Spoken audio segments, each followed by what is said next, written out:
ఏంటమ్మా మరి వర్రా రవీందర్ రెడ్డి పెట్టిన పోస్టులు ఏంటంటే వాటికి నాకు ఏ రకమైన సంబంధం లేదు, అది పెట్టింది వర్రా రవీందర్ రెడ్డి, భారతిరెడ్డి పిఎస్ఏ అని ఒప్పుకున్నాడు. మొన్నటి దాకా లేదు ఇది వర్రా రవీందర్ రెడ్డి కాదు, టీడీపీ వాళ్ళు Varra Ravinder Reddy Facebook IDs, Instagram IDs వాడుకుని అందరూ ఈ పోస్టులు పెట్టారు, అసలు అతను అలాంటి నీచమైన పనులు చేసే వ్యక్తి కాదని చెప్పి ప్రగల్భాలు పలికారు. కానీ ఈరోజు సోషల్ మీడియా డిజిటల్కి హెడ్గా వ్యవహరించిన సజ్జల భార్గవ రెడ్డి వర్రా రవీందర్ రెడ్డి ఈ పనులు చేశాడని క్లియర్గా ఒప్పుకున్నాడు. ఇది కాకుండా ఈ టాపిక్లోకి వెళ్దామండి, కన్ఫ్యూజ్ అవ్వకండి.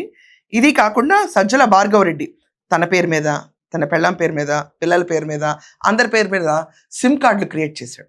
ఇది కాకుండా జగతి పబ్లికేషన్స్కి మీకు సంబంధం ఏంటంటే సంబంధం లేని పొంతం లేని సమాధానాలు ఇచ్చాడు. ఇది కాకుండా ఇడ్లీ సాంబార్ అని చెప్పి ఒక సోషల్ మీడియా ఉందంటండి, ఇలాంటి దరిద్ర పేర్లు వెళ్ళి మళ్ళీ క్రాస్ చెక్ చేసుకున్నది. ఇడ్లీ సాంబార్ ఇలాంటి పేజీల్లో ఇష్టం వచ్చినట్టు రాశారు. దీని గురించి ప్రశ్న ఒకటి అడిగితే సమాధానం ఒకటి ఇవ్వటం వీళ్ళకి నాక్గా ఉంది.